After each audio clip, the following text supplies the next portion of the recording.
Afternoon students. पहले तो happy Janmashtami. Thank you. लेकिन हम लोग पढ़ने वाले लोग हैं ना, तो आज क्लास जन्माष्टमी है तभी पढ़ेंगे, ठीक है। और सारा क्लास तो आज है ही नहीं, एक ही क्लास होनी है। तो इस क्लास में हम लोग न्यूज़पेपर कवर करने वाले हैं 1 अगस्त से 15 अगस्त तक की। फिर नेक्स्ट क्लास में 15 अगस्त से 31 की जो भी न्यूज़ है वो कवर अप करेंगे। और जो ऑफलाइन वाले बच्चे हैं उनका ऑलरेडी कवर अप हो चुका है, तो आप लोगों का एक बार रिवीजन हो जाएगा। That would be beneficial for you all.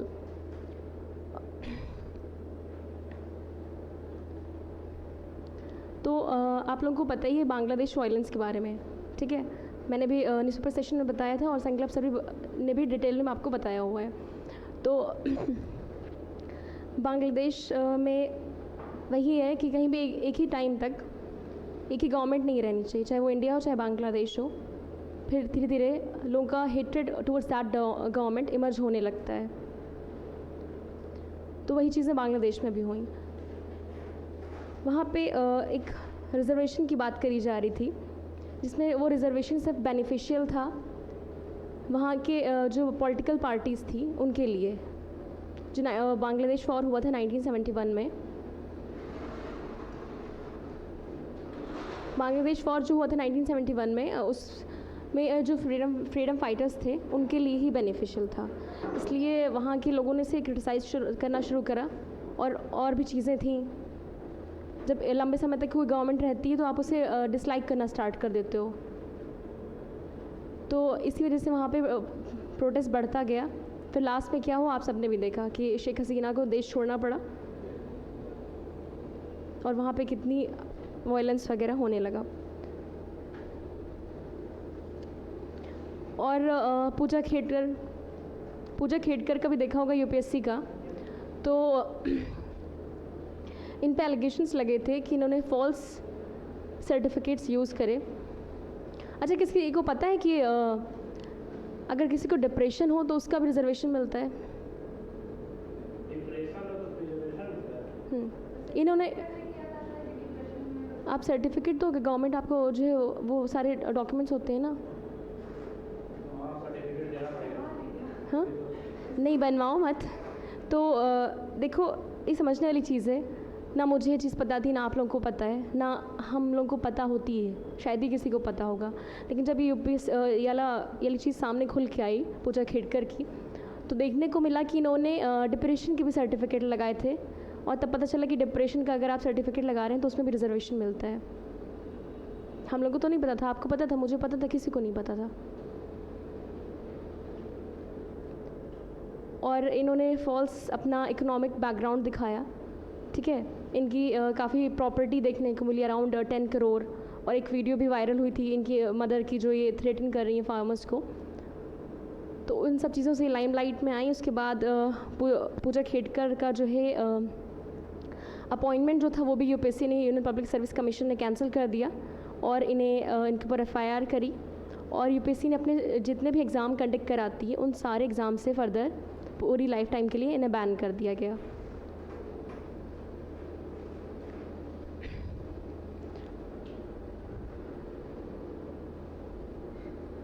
UPSC के पहले चेयरमैन थे जब ये फ्रॉड हुआ है उस टाइम पे, मनोज कुमार सोनी।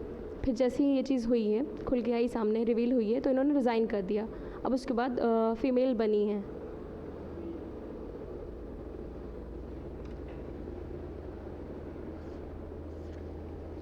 आर्टिकल 315 से 323 तक जो कॉन्स्टिट्यूशन है वो कवर अप करता है, यूपीएससी की बात करता है। यूपीएससी जो है एक कॉन्स्टिट्यूशनल बॉडी है।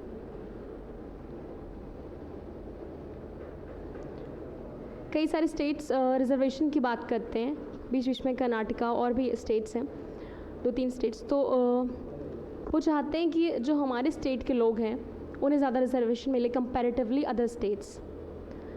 लेकिन ये चीज़ तो सही नहीं है ना।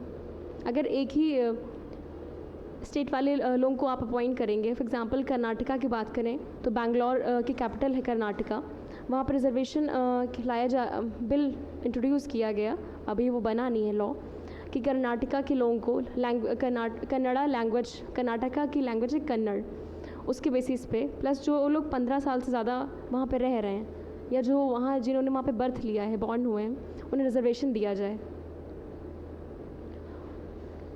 लेकिन बैंगलोर एक आईटी हब है, ठीक है, लॉ फर्म्स आईटी हब भी है, जितनी बड़ी बड़ी कंपनीज़ हैं वहाँ पे सिचुएटेड हैं, प्लस लॉ फर्म्स भी बहुत अच्छे वहाँ पे लोकेटेड हैं। तो अगर ये वायलेशन होगा आर्टिकल 14 और 19 का, 19 में एक क्लॉज आपका बात करता है फ्री प्रोफेशन, ऑक्यूपेशन, बिजनेस, तो ये वायलेट होगा, plus article 14 which is right to equality, ये आपका वायलेट होगा। और कहीं ना कहीं टैलेंट भी कॉम्प्रोमाइज़ होगा। आपके पास बाकी स्टेट्स हैं, सब में आप कंपैरिजन करके जो अच्छे लोग हैं, जो कैपेबल हैं, आप उन्हें ले रहे हो, और आप एक ही स्टेट के लोगों को अपॉइंट कर रहे हो, तो दोनों में काफ़ी डिफरेंस है।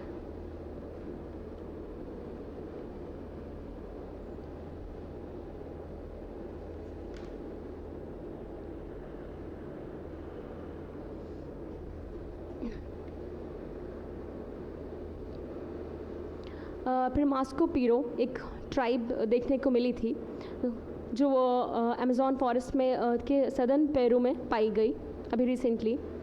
और ये जो अमेज़ॉन रेन फॉरेस्ट है, ये मैड्रिड डे डॉयस रीजन में है।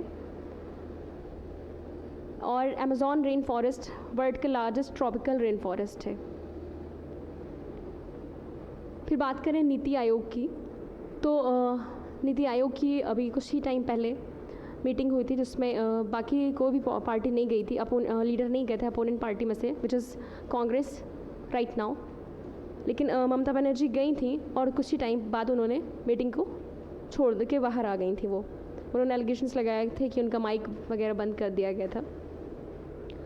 तो नीति आयोग एक नेशनल इंस्टीट्यूट ट्रांसफॉर्मिंग बॉडी है, ये 2015 में रिप्लेस हुई। पहले ये था प्लानिंग कमीशन को रिप्लेस करके नीति आयोग बना।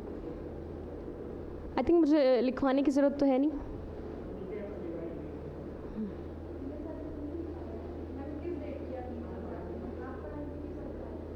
मैं बढ़ाती हूँ।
सीईओ होता है chief executive officer. NITI Aayog के सीईओ हैं BVR सुब्रमण्यन।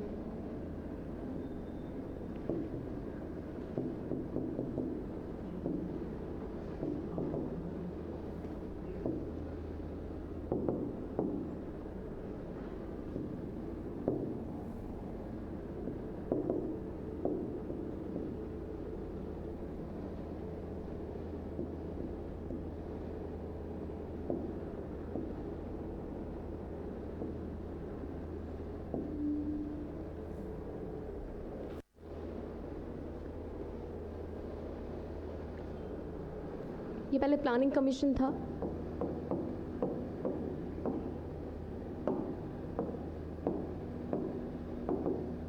तो 2015 में रिप्लेस करके नीति आयोग बना।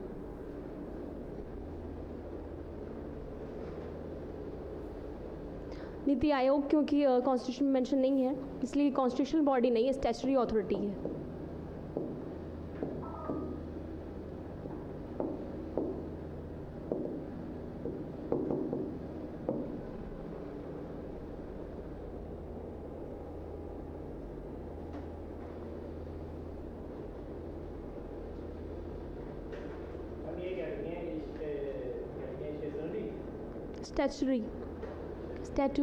स्टैचुटरी अथॉरिटी मतलब ये गवर्नमेंट तो बनाई है, लॉ के द्वारा बनाई गई है, बट कॉन्स्टिट्यूशन में मेंशन नहीं है। कई बार एग्जाम में पूछता है ना कॉन्स्टिट्यूशनल बॉडी है ये या स्टैचुटरी है, तो कॉन्स्टिट्यूशन में जो चीज़ें मेंशन होती हैं सिर्फ वही कॉन्स्टिट्यूशनल बॉडी होती हैं। नहीं, ये स्टैचुटरी अथॉरिटी कॉन्स्टिट्यूशनल नहीं है, मेंशन नहीं है।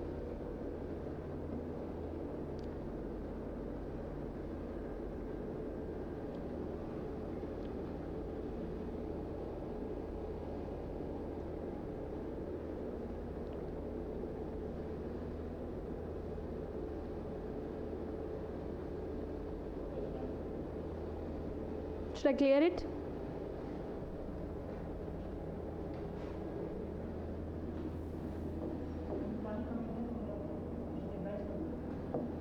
Just a minute.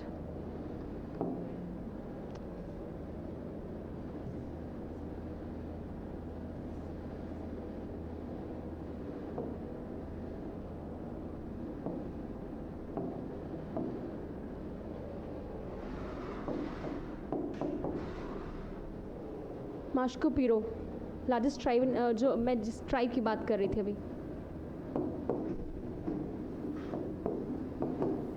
Largest tribe in world,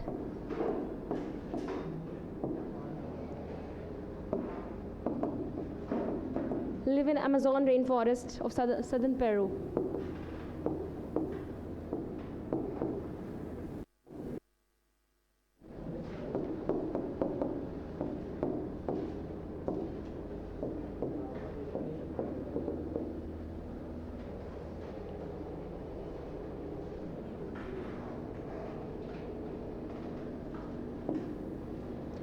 Amazon rain forest जो है ये वर्ल्ड का लार्जेस्ट रेन फॉरेस्ट है।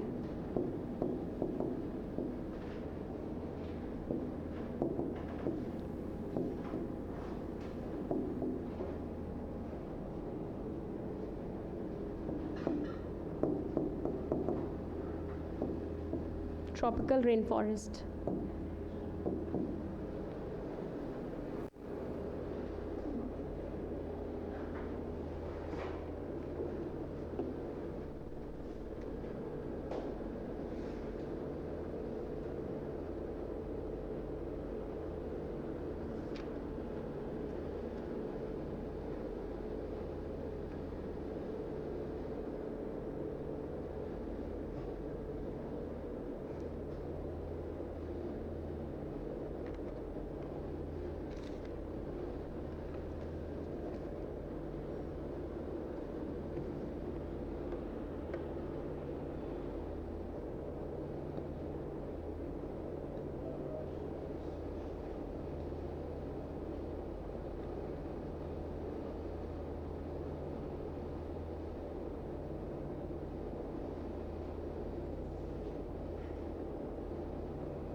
इसके पहले थे, जब इस इंसिडेंट हुआ है केस, मनोज सोनी, लेकिन इन्होंने रिज़ाइन कर दिया। और अब नई हैं, न्यू यूपीएससी चेयरपर्सन है Preeti Sudan.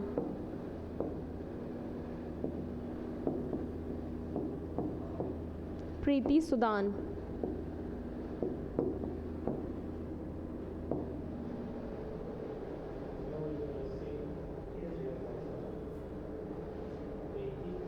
Preeti Sudan, SUDA।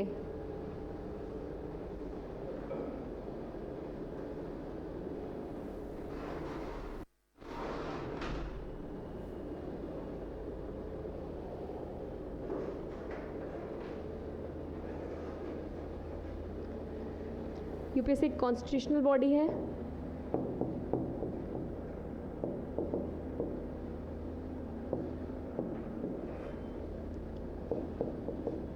Article 315, 315 to 323 deals with it.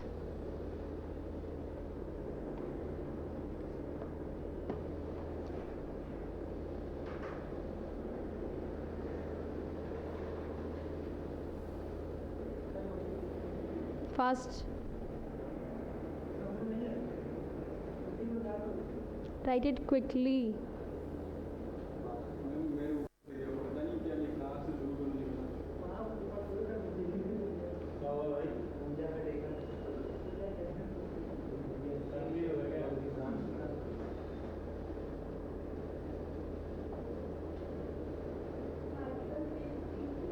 Three 23.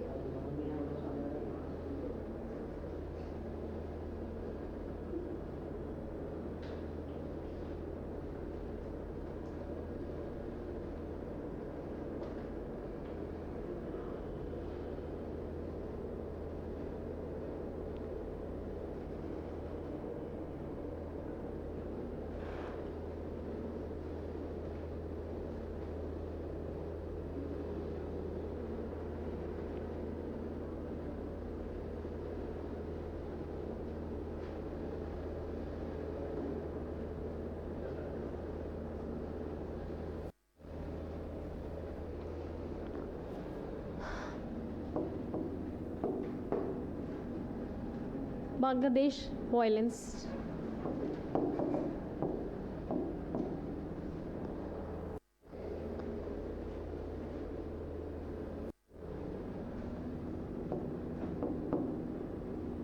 Reservation for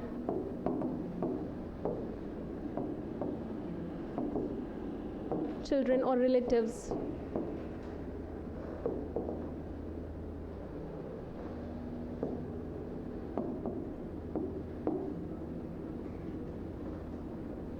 Bangladesh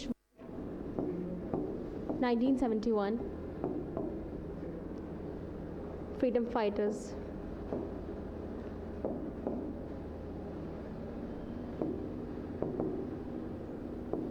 तो ये जो रिजर्वेशन था की बात हो रही थी, सिर्फ फ़ायदा था जो फ्रीडम फाइटर्स थे बांग्लादेश वॉर 1971 के, उनके रिलेटिव्स और बच्चों के लिए, बाकी लोगों के लिए फ़ायदा नहीं था इसमें। और रूलिंग पार्टी वहाँ पे थी अवामी लीग, तो ये माना जा रहा था कि बस इन्हें ही बेनिफिट मिलेगा।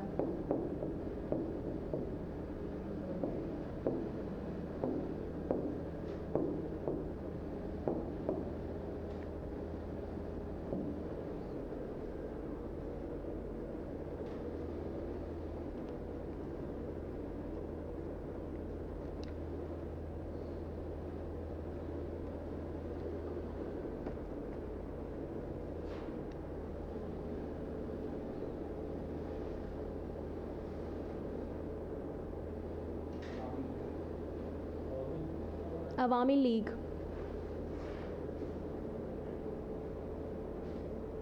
एरोस करो।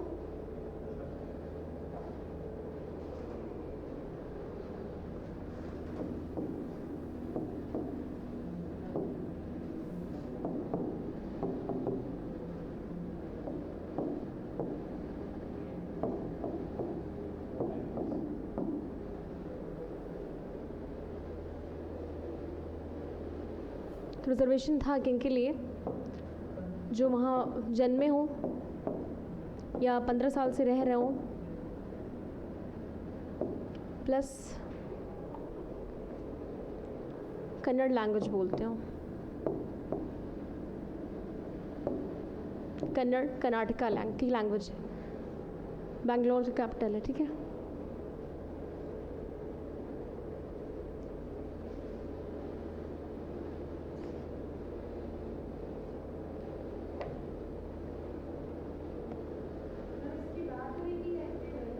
एक्टिव नहीं है, बिल है, बिल एक्टिव नहीं होता है। जब वो एक्ट बन जाता है तब वो लॉ बनता है।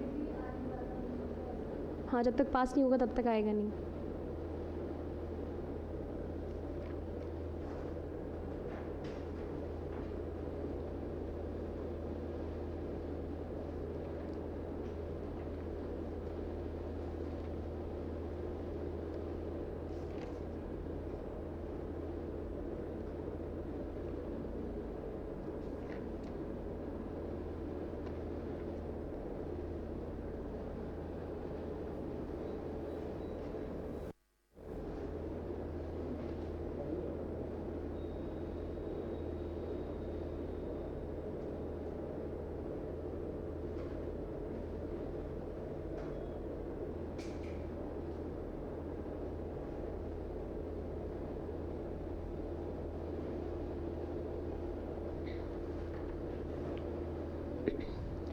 इलेक्टोरल बॉन्ड्स को अनकॉन्स्टिट्यूशनल डिक्लेयर किया था सुप्रीम कोर्ट ने। ये चीज़ पता है या नहीं? इलेक्टोरल बॉन्ड्स को कॉन्स्टिट्यूशनली अनडिक्लेयर कर दिया गया था, अनकॉन्स्टिट्यूशनल डिक्लेयर किया था सुप्रीम कोर्ट ने democratic reforms versus union of India के केस में। ये बोला था कि ये वॉयलेटिव है right to information of voters के, और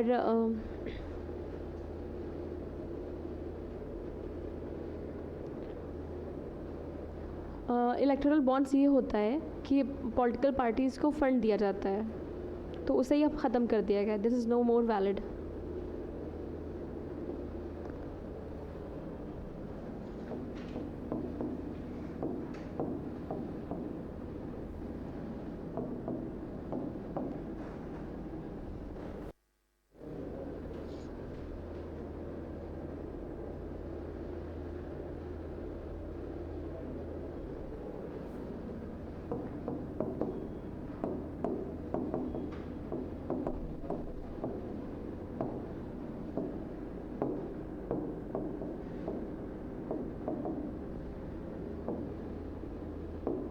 Association for Democratic Reforms versus Union of India.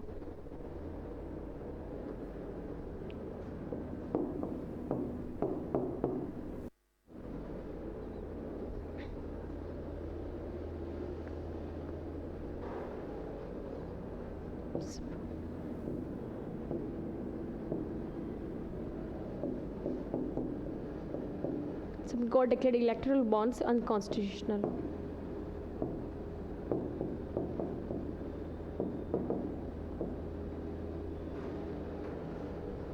Electoral bonds fund दिया रहता है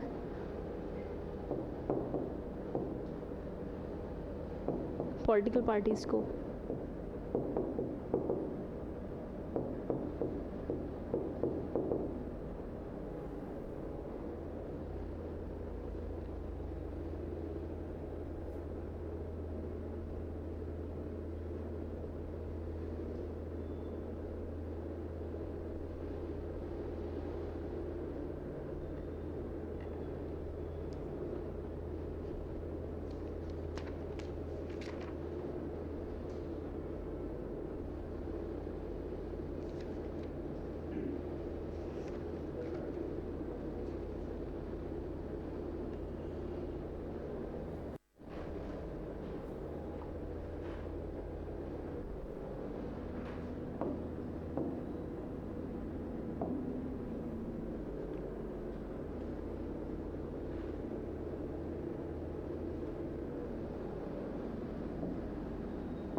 वायनाड लैंडस्लाइड।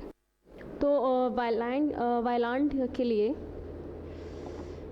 वायनाड के लिए पहले 2 कमेटीज़ बनाई गई थी। पहले ही बोला गया था कि ये सेंसिटिव जोन एरिया है, बट उसके बावजूद भी कोई काम किया नहीं गया। और फिर कितनी तबाही हुई वो पता ही है सबको। तो केरला में आता है, वायनाड जो जगह है केरला स्टेट में। यहाँ के एक्स एमपी हैं, अभी करंट कोई नहीं है बट एक्स एमपी हैं राहुल गांधी। इन्होंने 2 जगह से इलेक्शन लड़ा था, और जब आप 2 सीट से इलेक्शन लड़ते हैं और जीत जाते हैं दोनों सीट, तो आपको एक वैकेट करनी पड़ती है।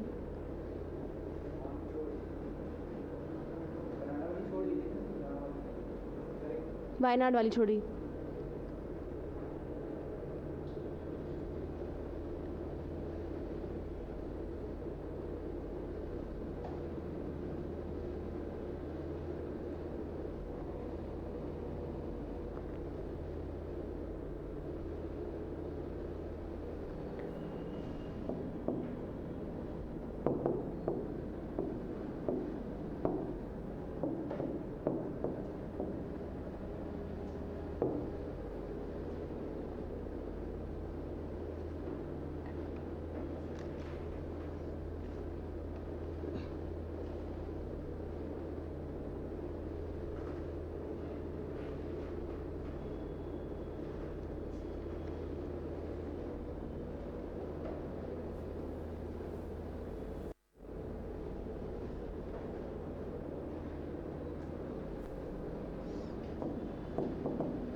विनेश फोगट की बात करें तो ये 50 kg कैटेगरी में खेल रही थी, वेट कैटेगरी में। फर्स्ट इन्होंने पहली बार, जो इनकी अपोनेंट थी वो पहली बार हारी थी, इन्होंने हराया था, एक हिस्ट्री क्रिएट करी। बट अनलकीली ये मेडल नहीं जीत सकी। जब ये गई अगले राउंड में, तो ये तो उम्मीद थी कोई ना कोई मेडल तो इन्हें मिलेगा ही मिलेगा, but due to her weight, over weight, ये ऐसा नहीं कर सकी। She fail to get any medal. इनका वेट 2 किलो ज़्यादा हो गया था जितना रिक्वायर्ड था। उसके बाद इन्होंने पूरी रात काफ़ी एक्सरसाइज वगैरह करी, अपना ब्लड भी निकलवाया, नेल्स कट करे, बाल कटवाए, काफ़ी चीज़ें की। फिर भी जब सुबह इन्हें फिर से वेट किया गया इनका, तो अराउंड 100 ग्राम इनका ज़्यादा वेट था, जिसकी वजह से इन्हें डिस्क्वालीफाई कर दिया गया। फिर दूसरा हमने देखा वक्फ बोर्ड का भी बहुत ज़्यादा रिसेंटली न्यूज़ में रहा है। तो अभी एक बिल इंट्रोड्यूस किया गया है जिसका काफ़ी क्रिटिसिज्म चल रहा है। मुस्लिम जो भी ऑर्गेनाइजेशंस हैं वो क्रिटिसाइज़ कर रहे हैं, प्लस अपोनेंट पार्टीज़ जो है अपोजिशन वो भी क्रिटिसाइज़ कर रही है। मुस्लिम जो ऑर्गेनाइजेशन वो कहीं ना कहीं बेसिकली इसलिए अपोज़ कर रहे हैं कि कोई भी रिलीजन हो, गवर्नमेंट का इंटरफेरेंस नहीं चाहता है। और इस बिल में वो बात कर रहे हैं कि जो पहले ट्रिब्यूनल होता था वक्फ बोर्ड का खुद ही वो लीगल मैटर्स देखते थे, लेकिन अब कलेक्टर अपॉइंट करेगा एक मेंबर को, वो ये सब चीज़ें देखेगा।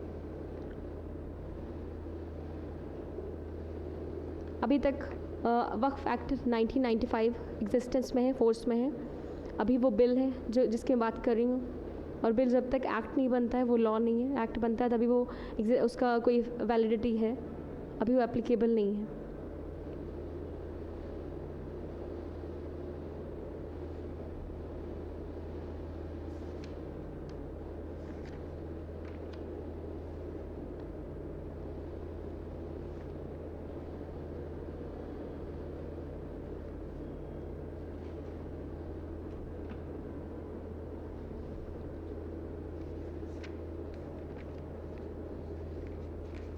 तो वक्फ वो होता है कि एक रिलीजियस ऑर्गेनाइजेशन है वक्फ बोर्ड। कोई भी मुस्लिम पर्सन अपनी प्रॉपर्टी चाहे तो डोनेट कर सकता है, गिफ्ट कर सकता है, या डोनेट बोलें रिलीजियस या चैरिटेबल पर्पसेस के लिए। फॉर एग्जांपल ग्रेव यार्ड बनाने के लिए, या मस्जिद विच इज़ मॉस्क, मदरसा, शेल्टर होम्स, ये सारी चीज़ें बनाने के लिए इस्तेमाल की जाती हैं जो वक्फ की प्रॉपर्टी होती है। वाकिफ़ वो होता है जो प्रॉपर्टी देता है वक्फ को। और अब इस बिल में बात करी गई है कि इसमें जो पहले बोर्ड है, मतलब आई मीन टू से अभी तक है वक्फ बोर्ड, उसमें विमेन का रिप्रेजेंटेशन नहीं है। तो विमेन रिप्रेजेंटेशन होना कंपलसरी है, उसमें एक विमेन होनी चाहिए बोर्ड में। और नॉन मुस्लिम मेंबर भी होना चाहिए ताकि इक्वलिटी मेंटेन रहे। और अभी तक जो इनका खुद का ट्रिब्यूनल था वक्फ बोर्ड का है, आई मीन से, तो वो कलेक्टर अपॉइंट करे एक पर्सन को, वो सर्वे करे कि वो प्रॉपर्टी वक्फ की है या नहीं।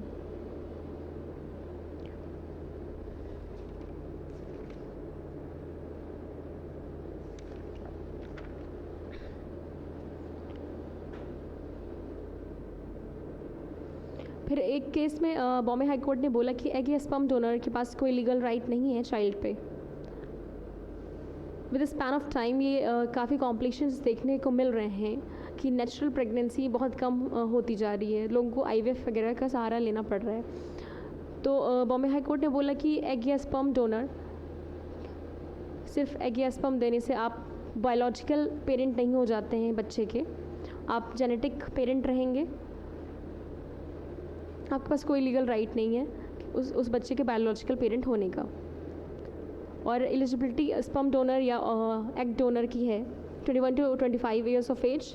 इसके लिए भी क्राइटेरिया रहते हैं, जो ले सकता है एग या स्पर्म उनके लिए भी क्राइटेरिया हैं, लॉ है इस पे पूरा, किस एज से किस एज तक आप दे सकते हैं। जो ले रहा है, जो अडॉप्टर है, उसके लिए भी अलग अलग स्पेसिफिकेशंस हैं। प्लस जो वुमेन दे रही है अपना एग, तो उसका एक बच्चा होना चाहिए। और फिर जब वो एग दे रही है किसी को, तो उन दोनों with one child and that age there should be 3 years of age gap, 3 साल का डिफरेंस होना चाहिए। और डोनर की पूरी कंप्लीट फैमिली हिस्ट्री, सारे मेडिकल टेस्ट, सब सारी चीज़ें होती हैं ताकि जो बेबी हो वो एक हेल्दी बेबी हो। फिर यूनियन माइनॉरिटी अफेयर्स मिनिस्टर हैं किरण रिजिजू, जो पहले लॉ मिनिस्टर थे। उन्होंने एक लॉन्च किया है पोर्टल जियो पारसी स्कीम के लिए। पारसीज़ की पॉपुलेशन कम है, उन्हें इन्हांस करने के लिए।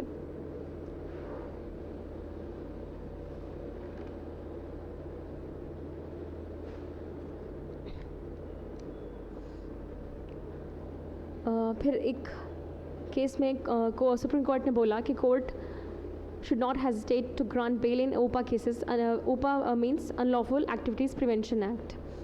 तो जनरली जो केसेस होते हैं बेल मिलना इतना मुश्किल नहीं है। आप देखते हैं कि इवन रेप और मर्डर के केसेस में भी केस चल रहा है लेकिन बेल मिल जाती है, लेकिन ओपा के केसेस में काफ़ी मुश्किल हो जाता है बेल मिलना। और जो एक लॉ है CRPC, जब आप पढ़ेंगे तो उसमें देखेंगे कि मैक्सिमम 90 डेज़ तक अगर आपकी बेल चार्जशीट नहीं पेश हुई कोर्ट में,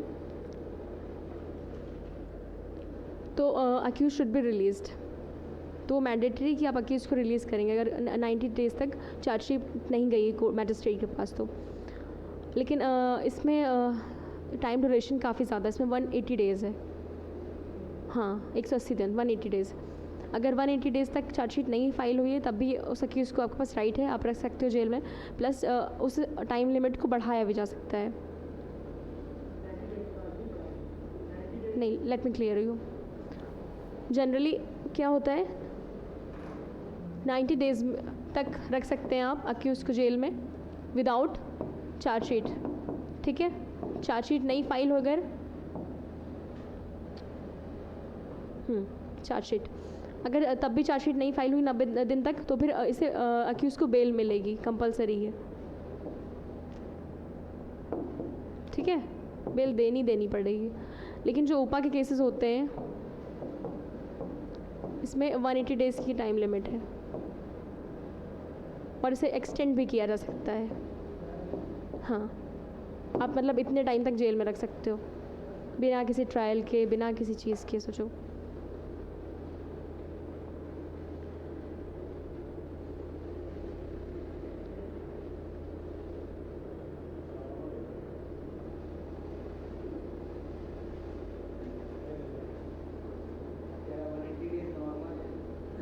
नॉर्मल 180 डेज़।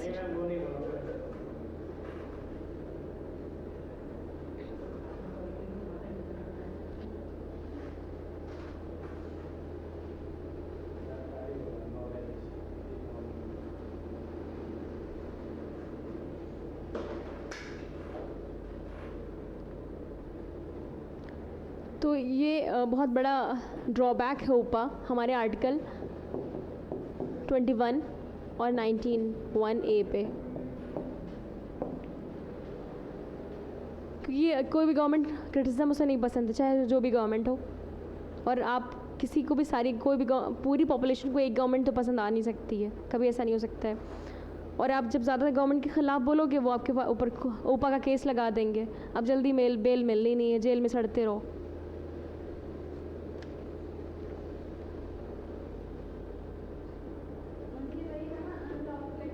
प्रिवेंशन एक्ट,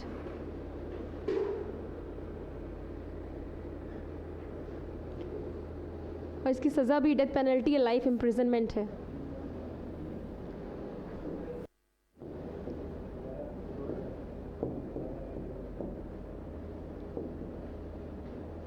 सज़ा भी इतनी भयंकर है।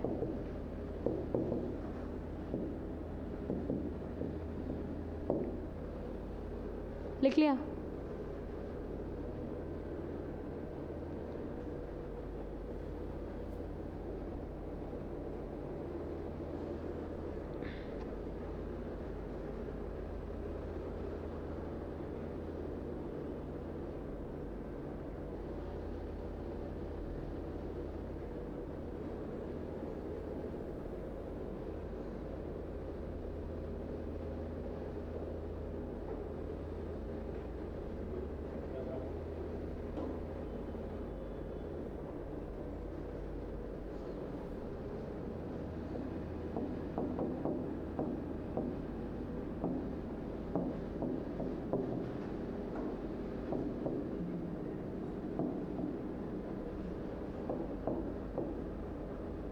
तो ये 78th इंडिपेंडेंस डे था जो हम लोगों ने अभी सेलिब्रेट किया है, ठीक है।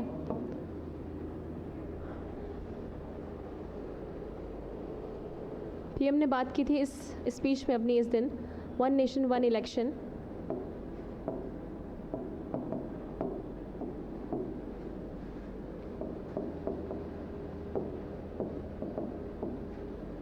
यूनिफॉर्म सिविल कोड,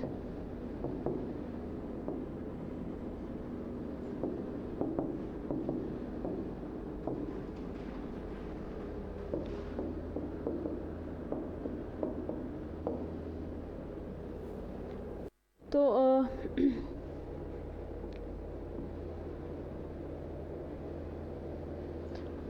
और इस बार का जो इंडिपेंडेंस डे था उसकी थीम थी विकसित भारत।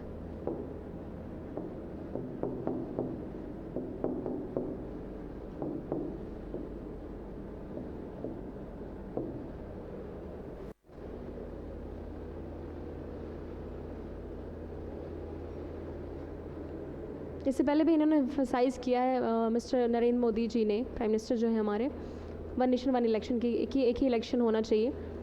और यूनिफॉर्म सिविल कोड कई लोग सपोर्ट करते हैं, कई लोग नहीं करते हैं, कई लोग चाहते हैं कि ये एग्जिस्टेंस में आए uniform civil code. Uniform civil code का मतलब ये है कि पूरी कंट्री का ऑल ओवर इंडिया एक ही लॉ हो। जैसे अभी हिंदू लॉ, मुस्लिम लॉ है, सबके अलग लॉज हैं in terms of the voidable marriages, divorce, inheritance, adoption. Muslim law does not talk about the adoption, while Hindu law does. तो और हिंदू मैरिज में अलाउड नहीं है सेकेंड शादी, मुस्लिम्स में 4 है with some terms and conditions. तो कई बार ऐसा होता है कि कुछ लोग इस चीज़ का फ़ायदा उठाने के लिए कन्वर्ट हो जाते हैं मुस्लिम रिलीजन में और फिर दूसरी शादी कर लेते हैं। तो वहाँ पे कोर्ट के लिए भी बहुत बड़ी चुनौती रहती है, बहुत बड़ा चैलेंज रहता है कि वो कैसे जजमेंट दे। तो इसलिए मोस्टली वो उस इंसान के जो कन्वर्ट हुआ है मुस्लिम रिलीजन में, उस इंसान के फेवर में नहीं देता है, क्योंकि अगर ऐसा करेगा कोर्ट तो फिर हर इंसान जो शादी करना चाहता है दूसरी तीसरी, तो वो यही करेगा, मुस्लिम रिलीजन में कन्वर्ट होगा और फिर वो शादी कर लेगा ताकि वो लायबल ना हो।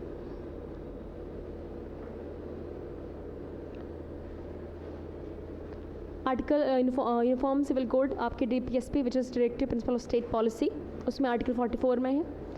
और आप सबको पता है जो DPSP हैं वो इन्फोर्सेबल नहीं है, you can not go into the court and get them enforceable. Which article says that कि आर्टिकल DPSP इन्फोर्सेबल नहीं है, नॉन इन्फोर्सेबल है। कौन सा आर्टिकल ये बोलता है कि DPSP नॉन इन्फोर्सिबल है?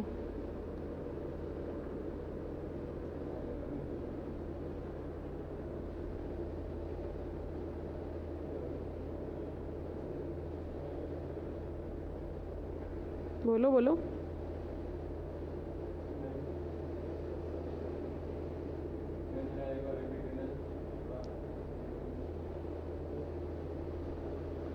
विच आर्टिकल सेज, कौन सा आर्टिकल कहता है कि GPSP directive principle of state policy non enforceable है?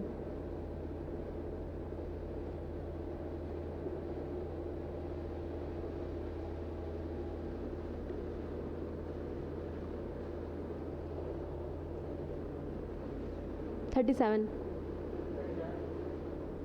36 में डेफिनेशन दी, 37 है।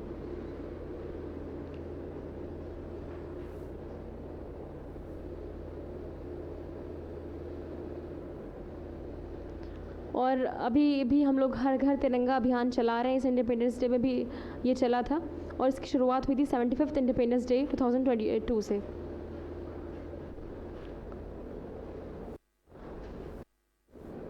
जितने भी डेज़ होते हैं, इन्वायरमेंट डे हो या हर साल सबके अलग अलग थीम रहते हैं। तो इस बार का जो इंडिपेंडेंस डे था उसका थीम था विकसित Bharat.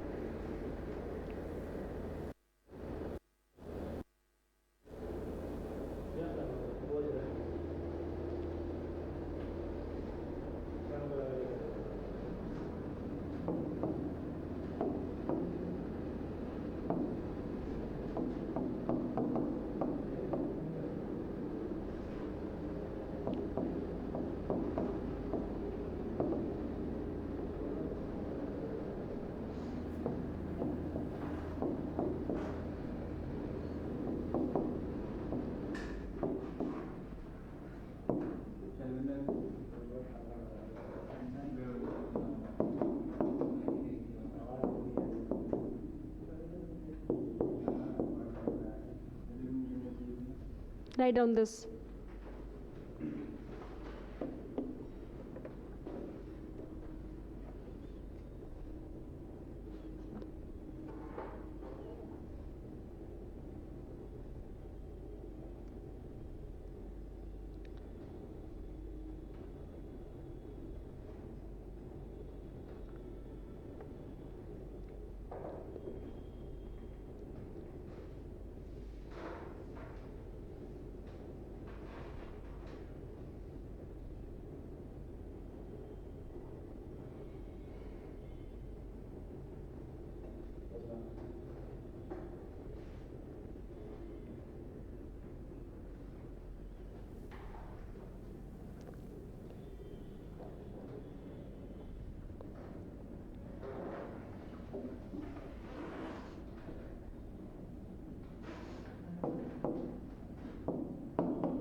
Maritime partnership exercise.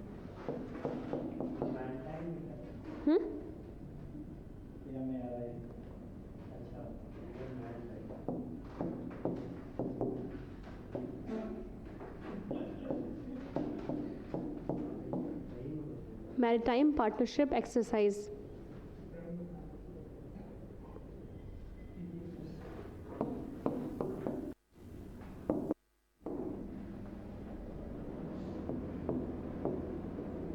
Indian naval ship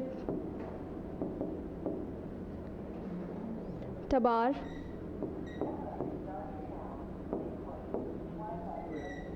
participated in maritime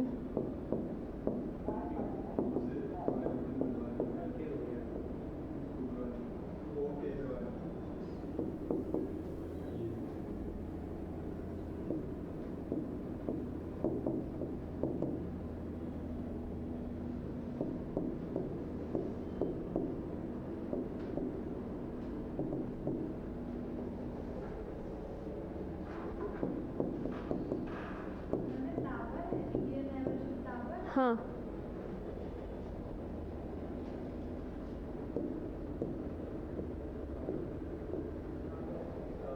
between India and Russia.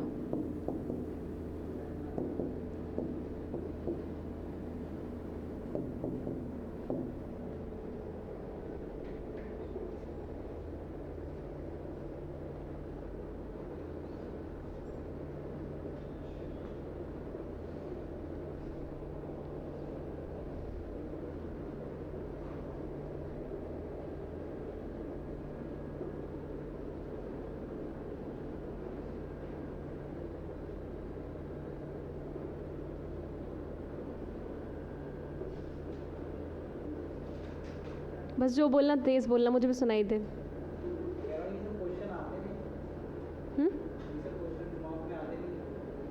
आएंगे, मॉक में नहीं आएंगे तो पेपर में आ जाएंगे।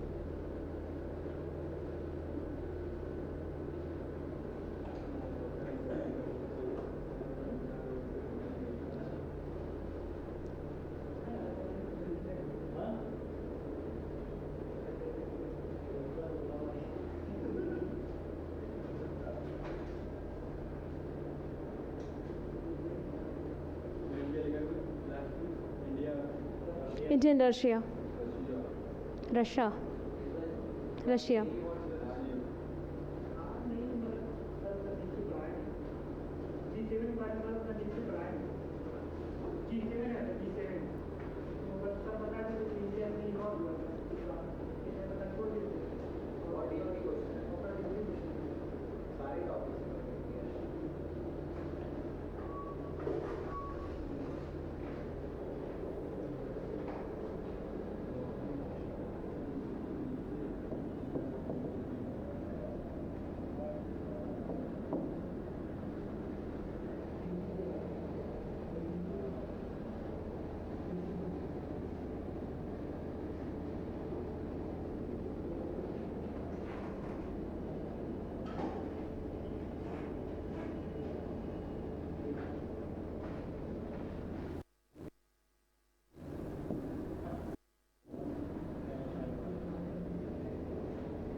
ना इतना लिखो, फिर और लिखो।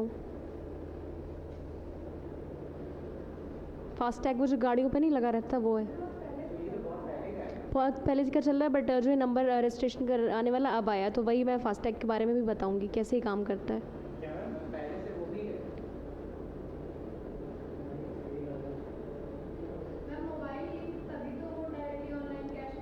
नहीं नहीं, लेकिन जो इसके नए रूल्स जो आए हैं वो 1 अगस्त से उसमें हैं, ऑपरेशन में। तो हम लोगों को पढ़ना है और फास्टैग के बारे में कि क्या होता है, कैसे काम करता है।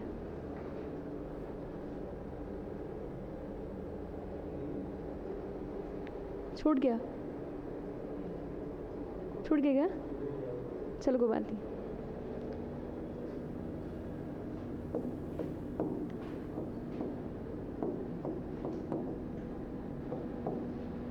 FASTag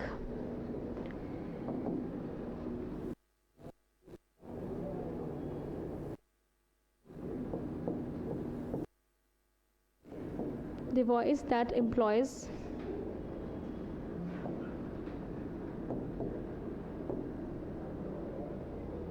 radio frequency identification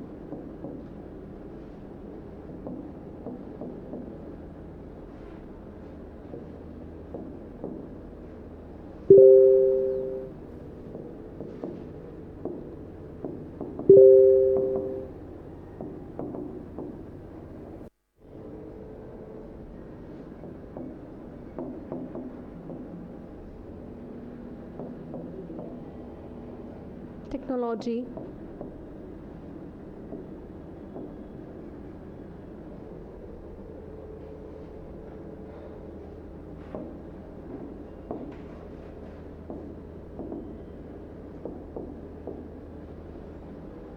for making toll payments directly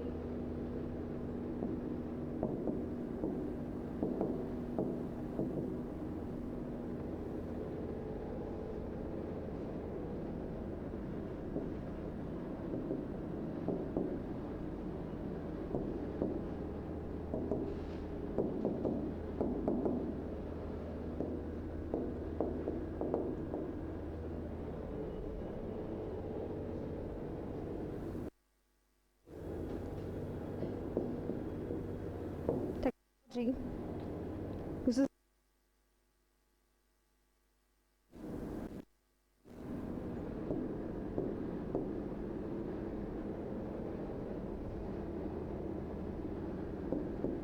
25 objects.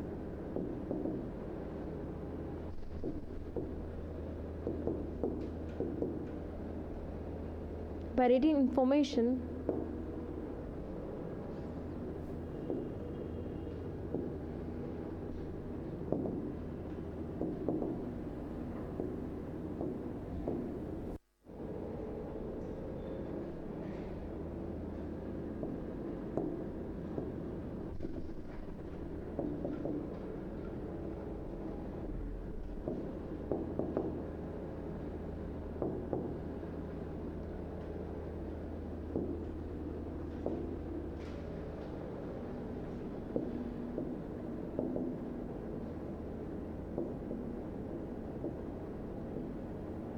from a distance.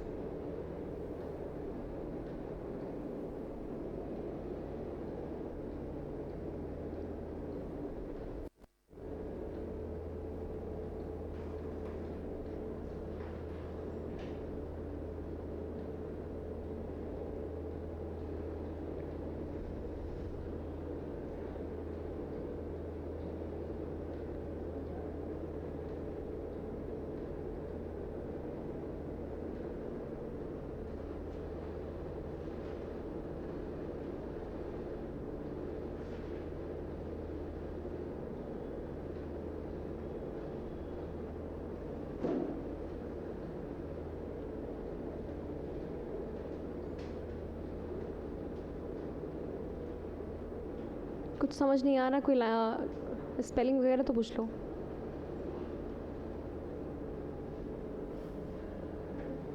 हो गया, अब तो नहीं छूटा। इसे लॉन्च किया था ministry of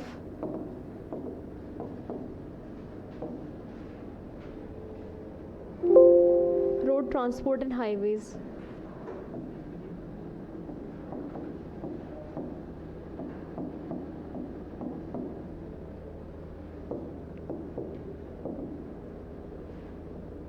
highways benefits. Okay.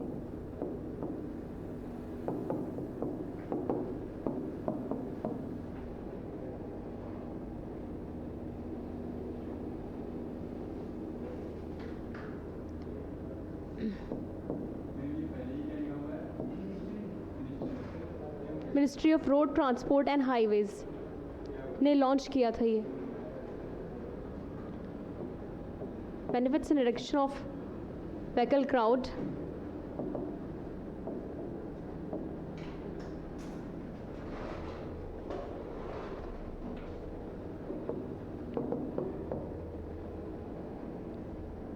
and cash handling at toll plazas.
What trade statics?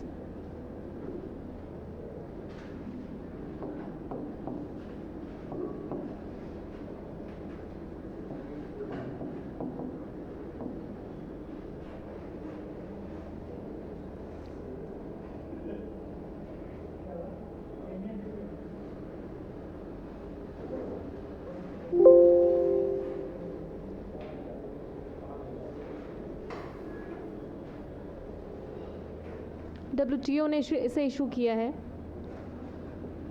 ये report, which is World Trade Organization.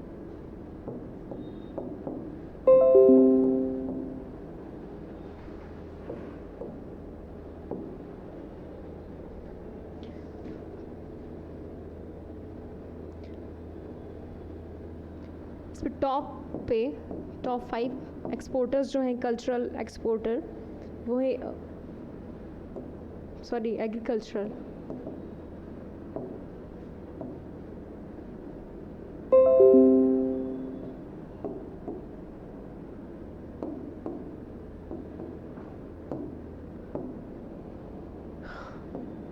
EU,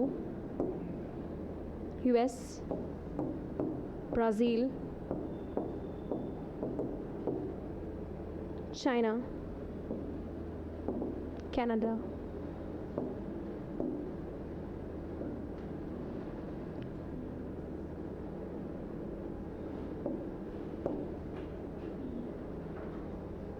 in 8th position पे इंडिया है।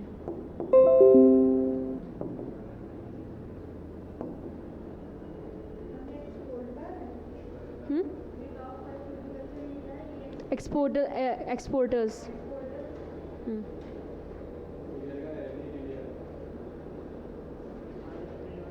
8th पोजीशन पे India.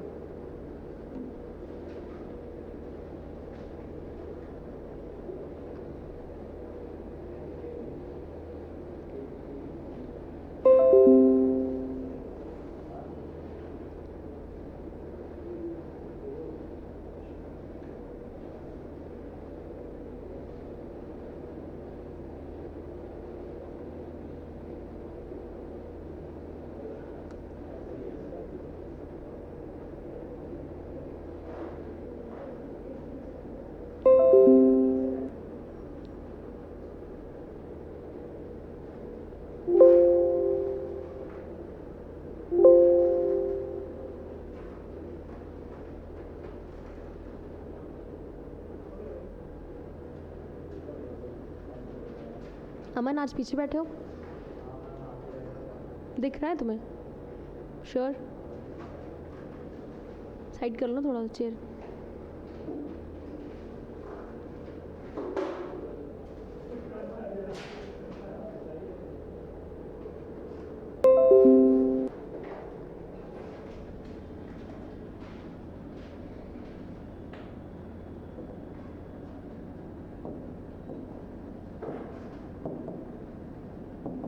Global Alliance for Improved Nutrition.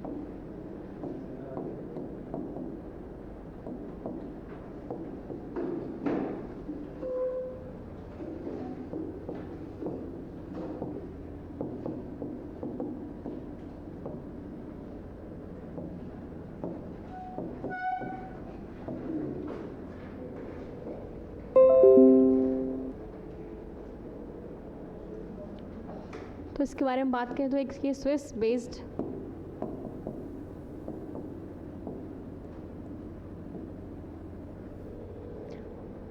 NGO है, non governmental organisation.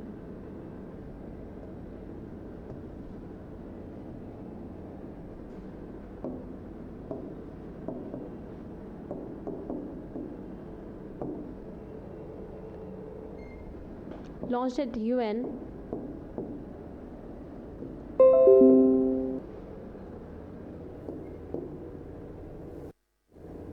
in 2022.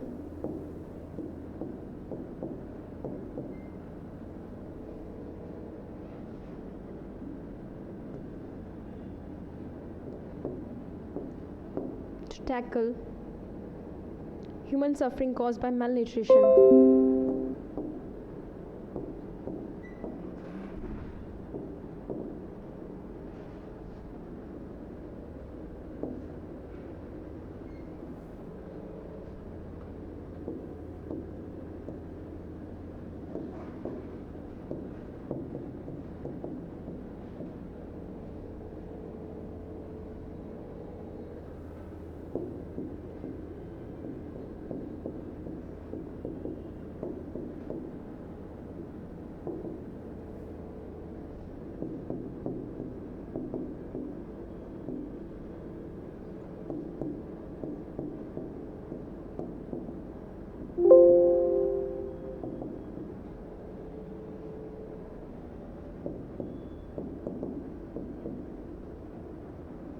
to increase access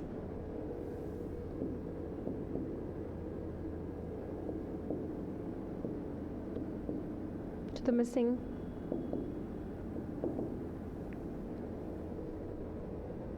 nutrients in diets.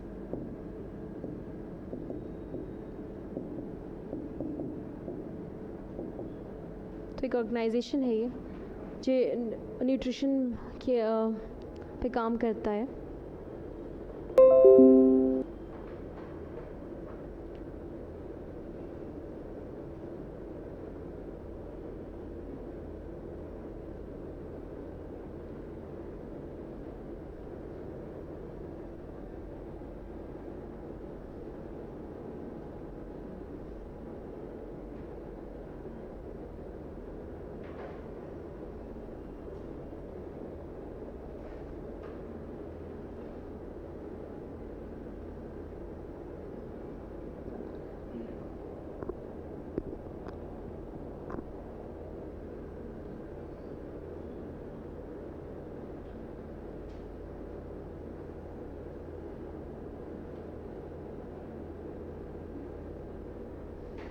तुम्हारा ध्यान कहाँ निकल, क्या सोच रहे हो?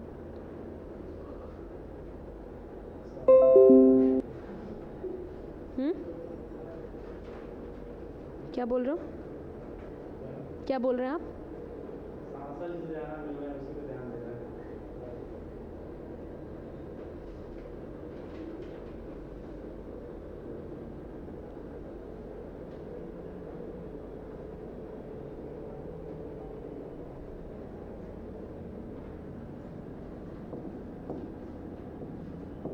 Surrogate advertisement.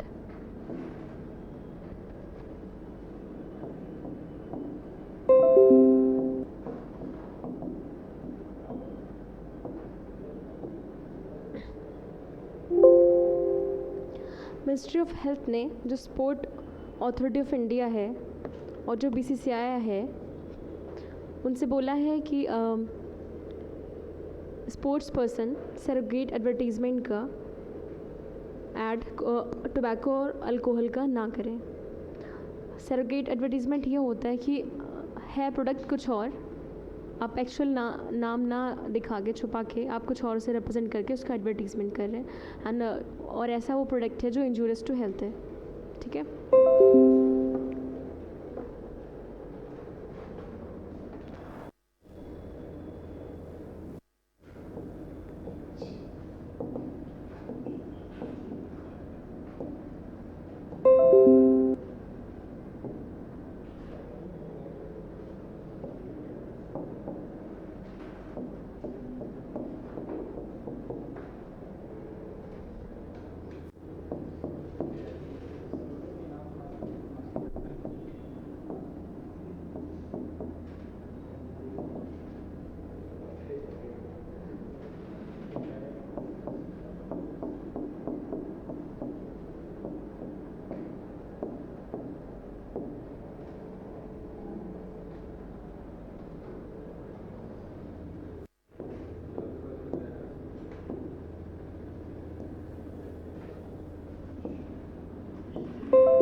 involves advertising a product that cannot be advertised openly due to legal restrictions. लिख लिया? लिख लिया? अच्छा.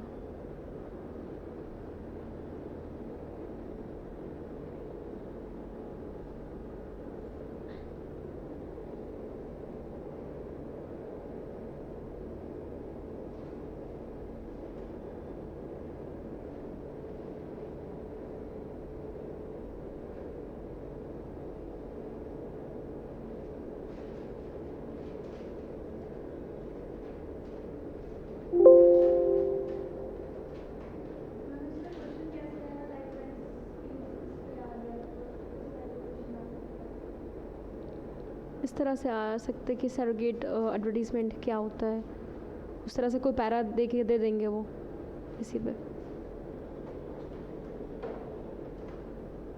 लिख लिया आपने?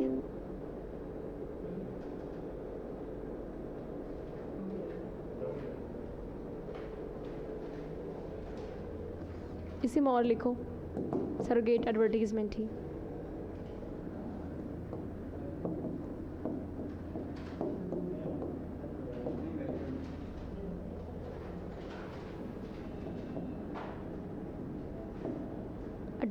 Advertisers create ads that help in building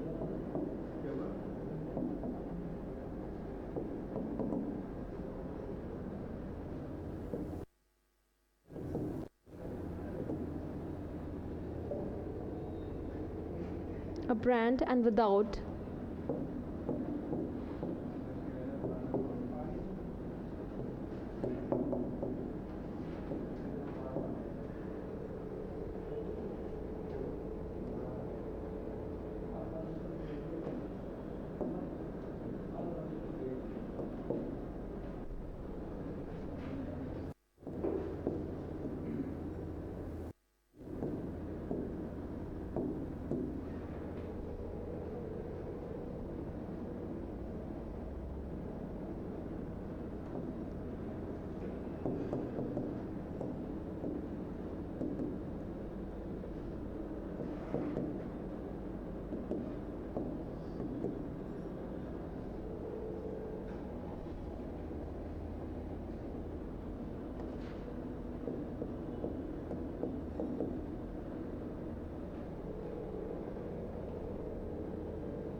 हो गया, आगे बढ़ें।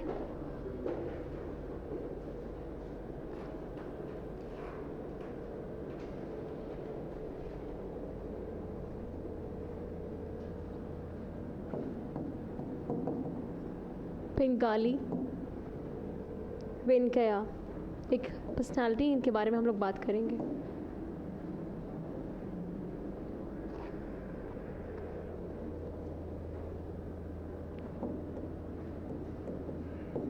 (1876 to 1963).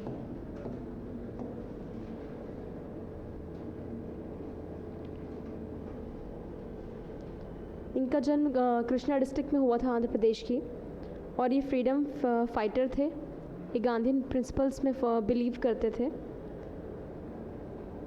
इन्होंने महात्मा गांधी जी की रिक्वेस्ट पे इंटरनेशनल फ्लैग भी डिज़ाइन किया था, और इन्होंने कुछ बुक्स पे भी काम किया था, उनके बारे में भी बात करेंगे हम लोग।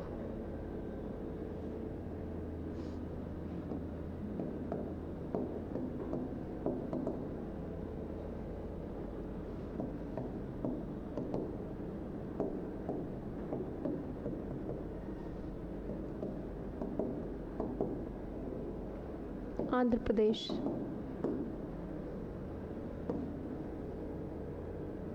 एक फ्रीडम फाइटर थे।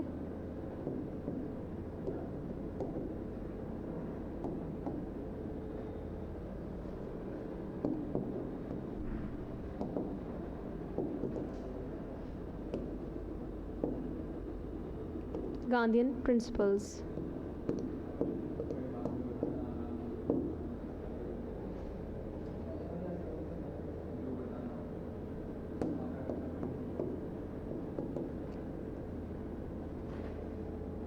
International flag on request of Mahatma Gandhi.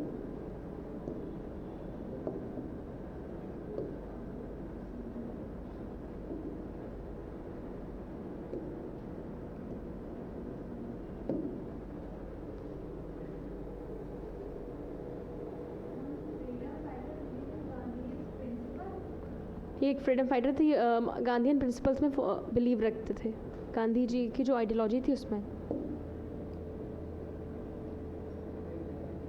Participate in स्वदेशी मूवमेंट।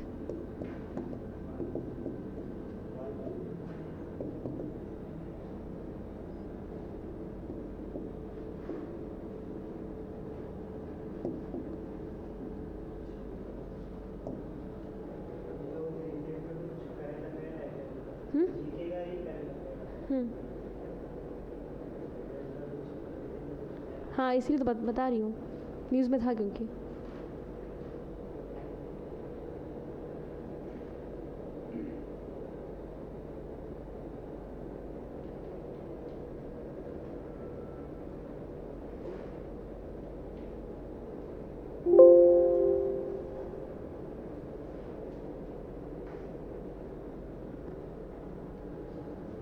इरेज करूँ?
इसी में आगे हम लोग बढ़ते हैं।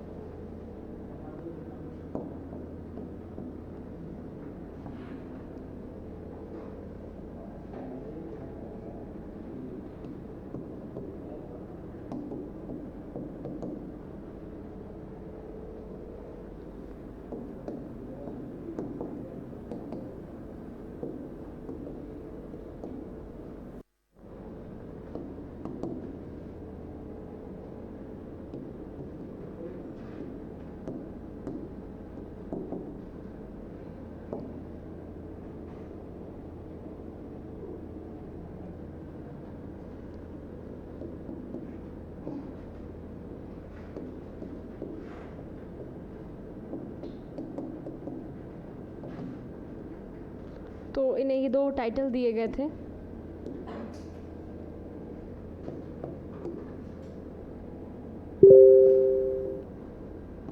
पत्ती Venkaiah,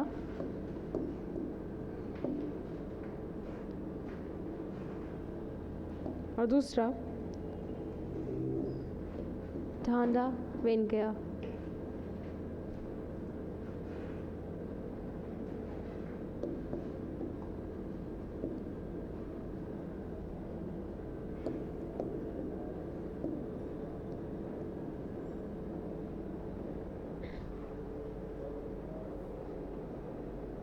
fast.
wheat and rice.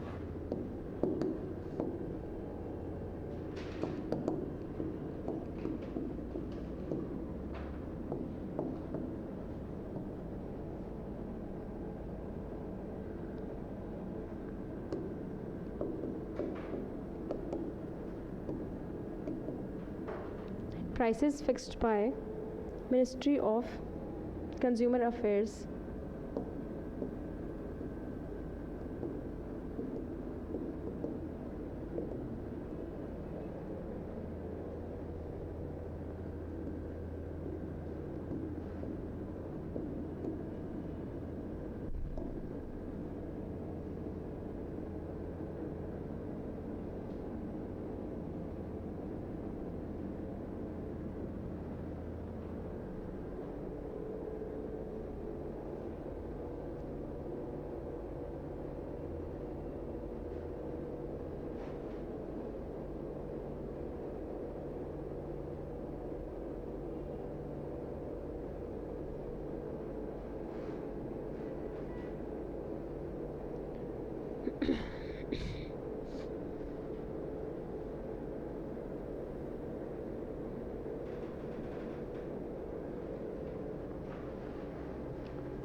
हो गया।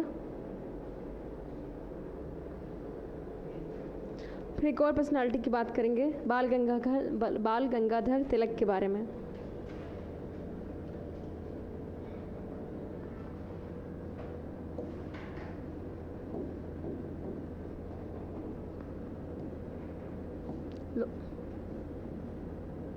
लोकमान्य बाल गंगाधर तिलक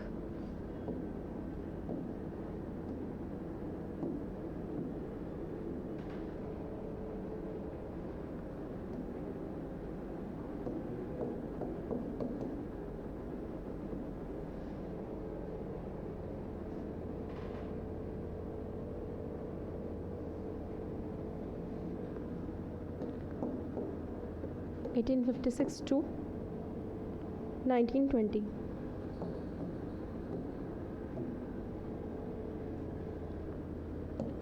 इनका जन्म हुआ था रत्नागिरी, महाराष्ट्र में।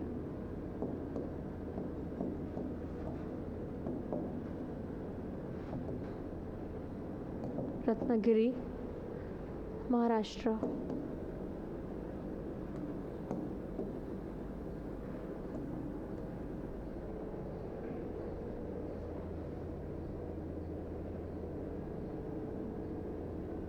एक स्कॉलर थे, फिलोसफर और नेशनलिस्ट थे।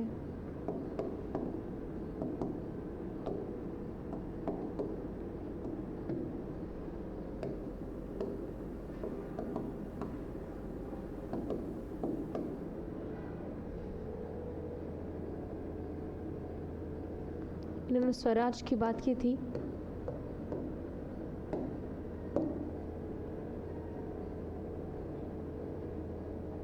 पहले से लीडर थे जिन्होंने कंप्लीट संपूर्ण स्वराज की बात की थी, complete independence.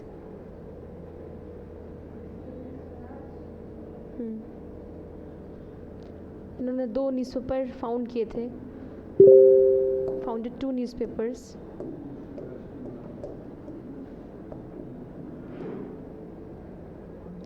Kesari and Maratha. Kesari Marathi में थी और मराठा जो न्यूज़पेपर था इनका वो इंग्लिश में था।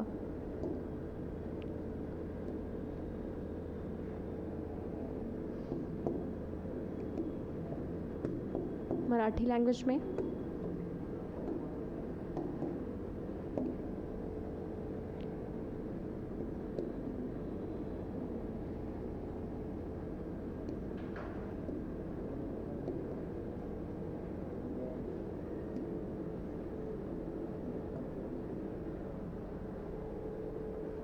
ये इंग्लिश लैंग्वेज में था।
Done.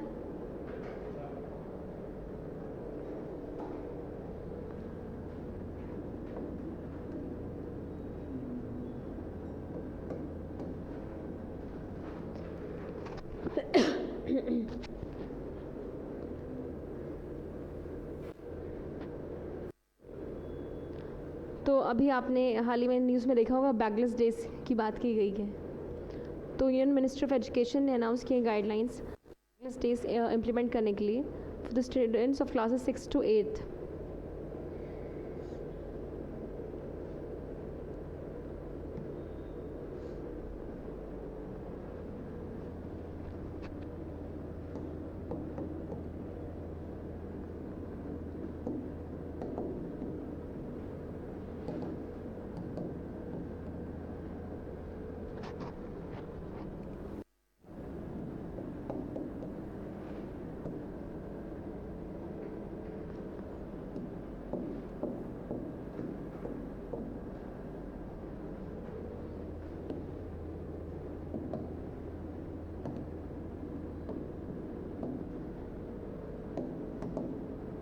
Implementation of bagless days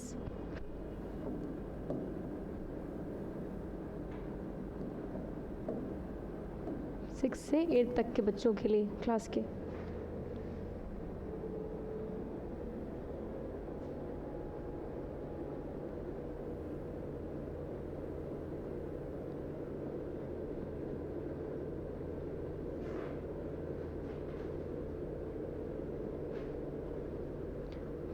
पहले नेशनल एजुकेशन पॉलिसी 2020 ने रिकमेंड किया था कि स्टूडेंट्स जो है पार्टिसिपेट करें 10 डे बैगलेस में, और उस दौरान 6 से 6 to 8 क्लास के बच्चे बैगलेस डेज किया जाए उनके लिए, और उन दिन में जो डेज़ होंगे बैगलेस डेज़ के लिए 10 दिन, वो उसमें बाकी चीज़ें सीखें, जैसे कि carpenter, gardener, pottery, artistic work, ये सारी चीज़ें सीखें प्रैक्टिकली।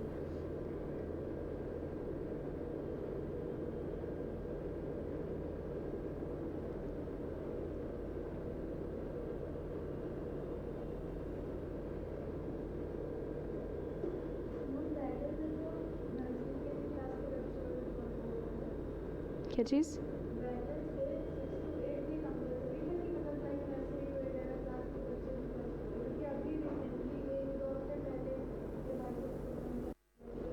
नहीं कर सकते हैं, वो स्कूल पर डिपेंड करता है, अगर करना चाहे तो कर सकते हैं।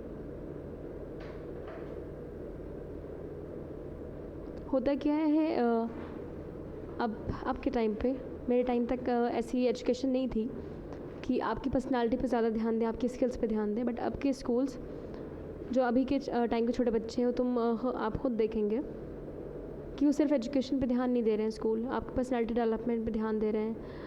इवन मैंगो डे हो रहा है, कुछ हो रहा है, तो आपको उस कलर की ड्रेस पहन के जानी है, उस पर कुछ ना कुछ परफॉर्मेंस देनी है, तो उनका तो फिर भी एक तरह से हो जाता है एंटरटेनमेंट। बट 6 to 8 वाले जो बच्चे होते हैं, काफ़ी बर्डन रहता है, तो एक कम्युनिटी कनेक्टेडनेस बने, इसलिए करें ताकि बच्चे एजुकेशन से हट के कुछ दिन वो बाकी चीज़ें सीख सकें।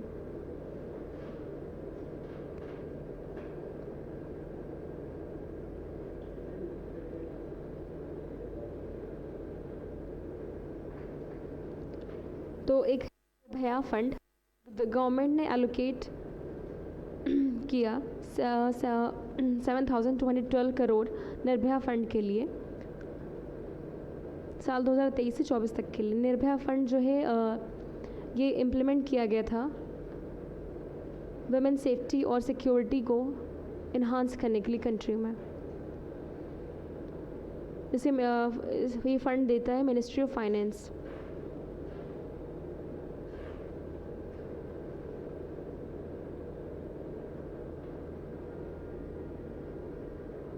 लिख लो एक बार, भूल जाओगे वरना।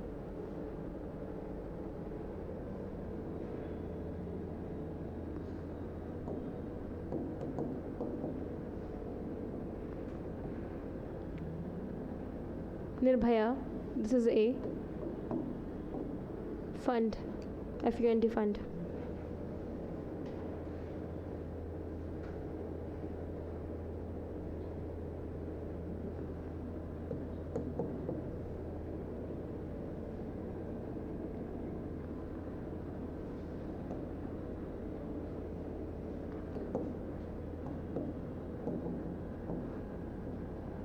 Implemented to enhance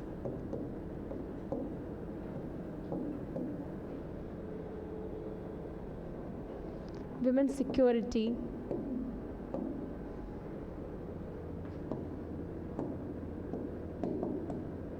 and safety in the country.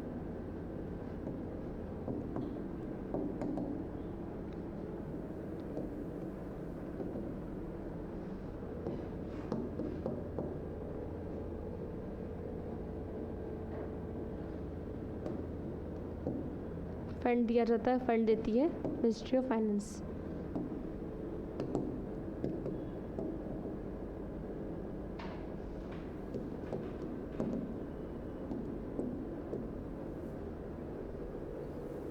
Nirbhaya जो केस हुआ था उसी पे ये नाम है।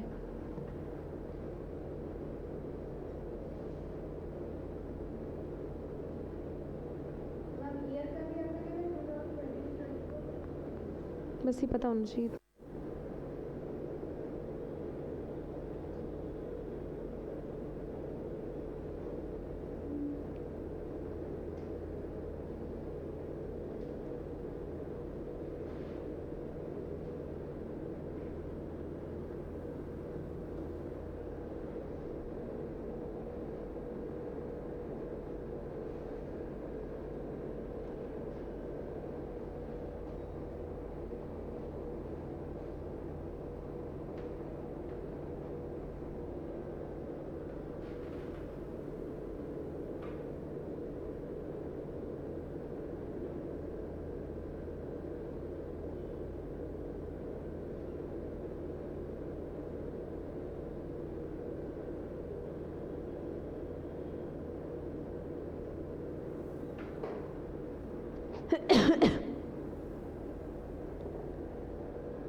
ये हो गया।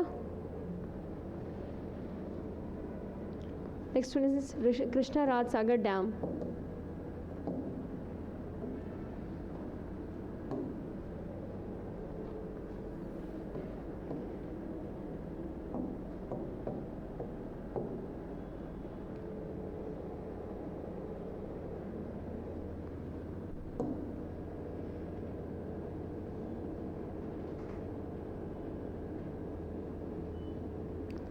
तो ये रिवर कावेरी पे बना हुआ है।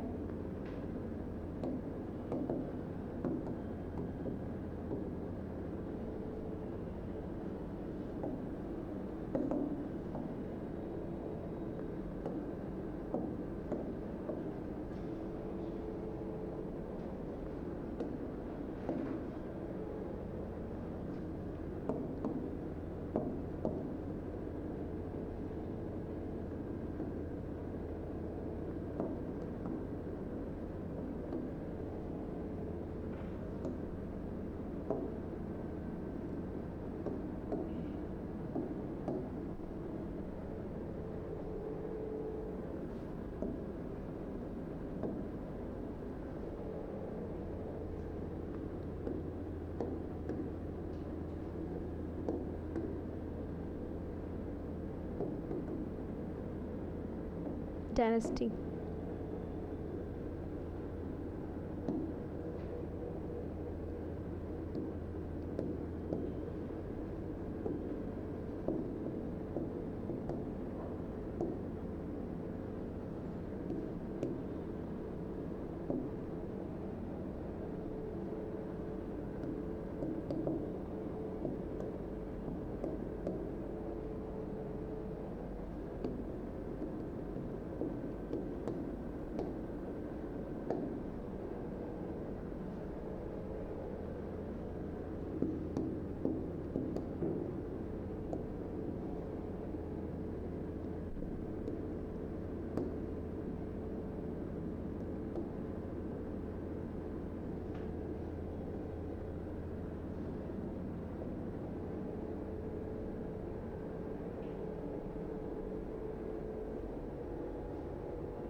हो गया डन।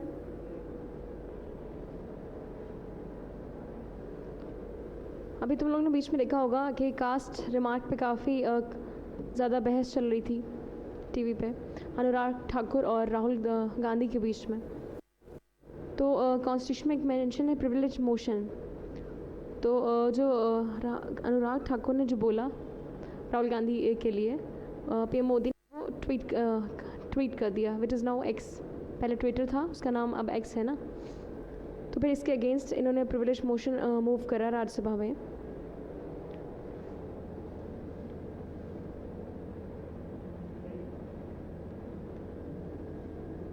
तो प्रिविलेज मोशन होता क्या है?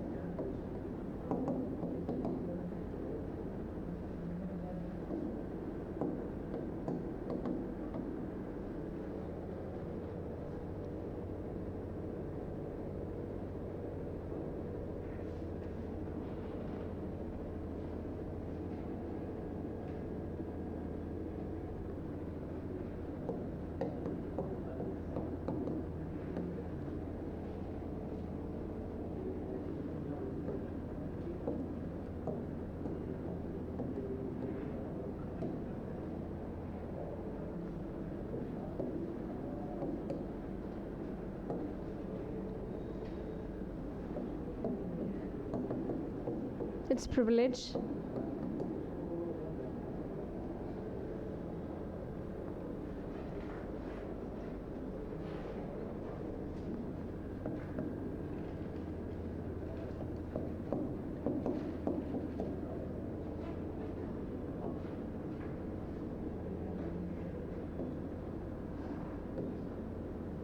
Misused.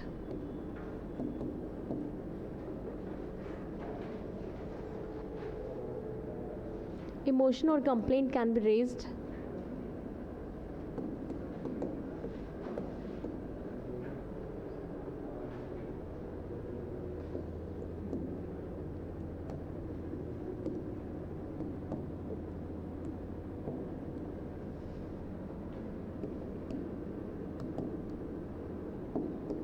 To speaker or chairperson.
Specific matter of current occurrence.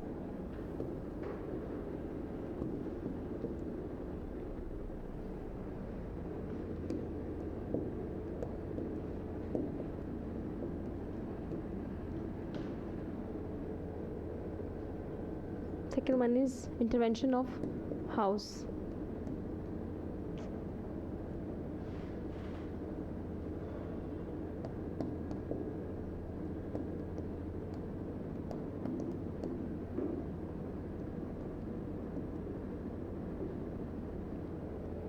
और प्रिविलेजेस से बात करता है आर्टिकल 105 ऑफ कॉन्स्टिट्यूशन।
क्या हुआ बेटा? ऑक्यूरेंस यहाँ पे intervention of house.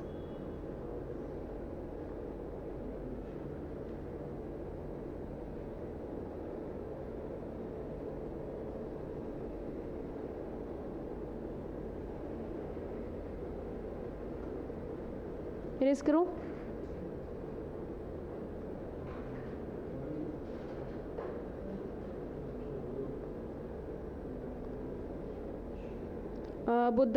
Buddha Dev Bhattacharya, former C, अभी इनकी डेथ हुई है हाल ही में। ये फॉर्मर वेस्ट बंगाल सीएम है और इनका जो टाइम पीरियड था सीएम रहने का, ये 2000 से 2011 तक ये सीएम रहे हैं वेस्ट बंगाल के।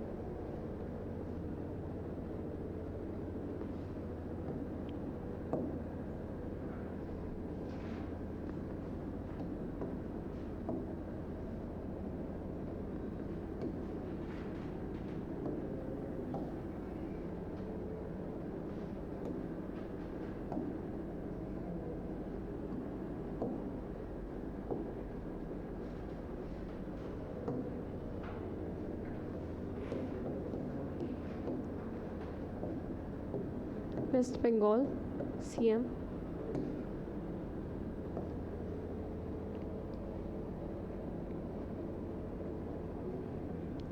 ये सीएम रहे थे 2002 2011।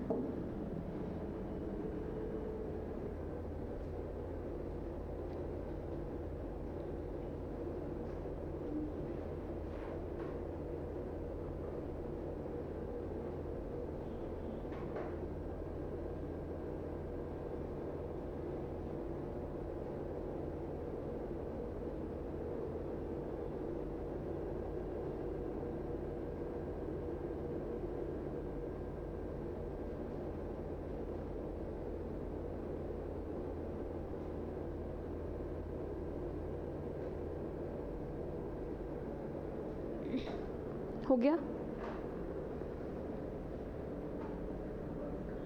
बस लास्ट वन।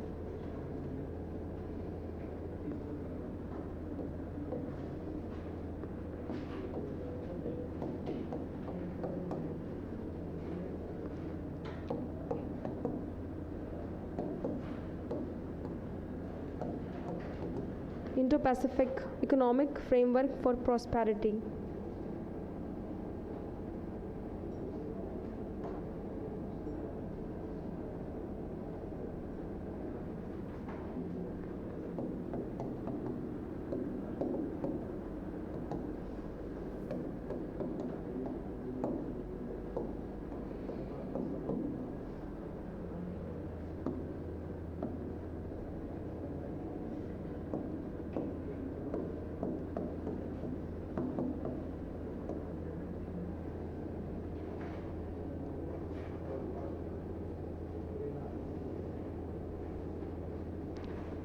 ये लॉन्च हुआ था 2022 में।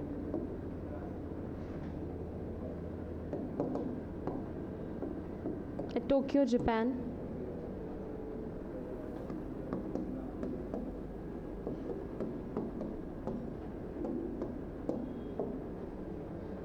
फोर्टीन मेंबर्स इसमें।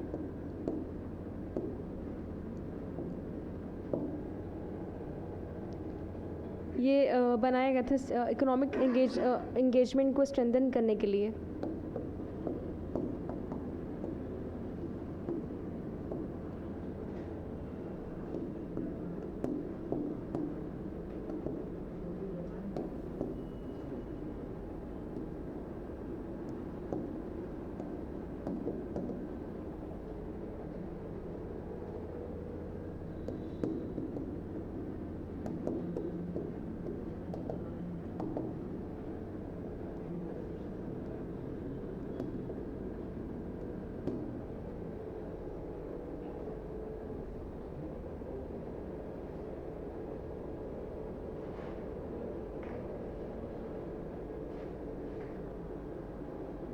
जल्दी लिखो।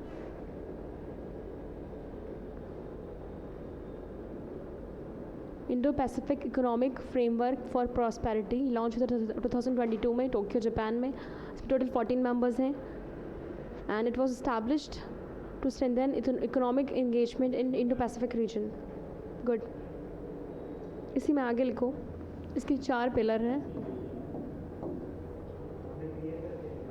हाँ, छूट गया क्या?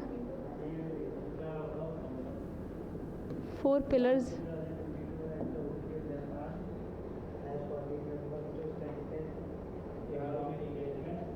इन इंडो पैसिफिक रीजन इसके 4 पिलर्स हैं. ट्रेड है pillar 1.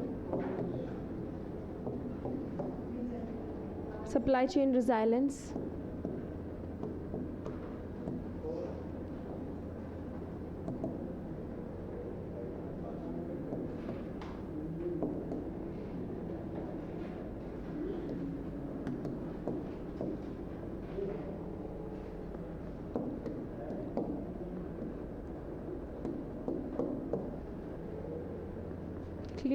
clean economy,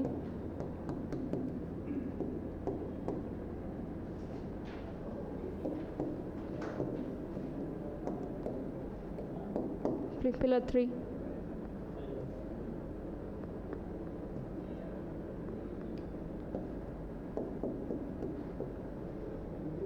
fair economy.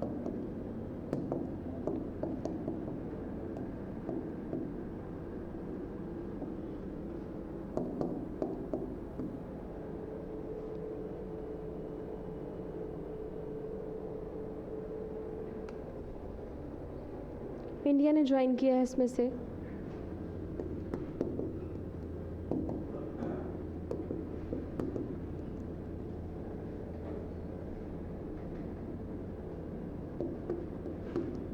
Pillars 2, 2, 4.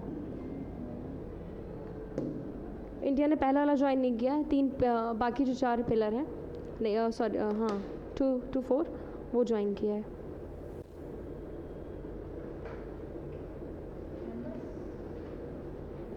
This is all as for now. Thank you so much, class. Have a nice day.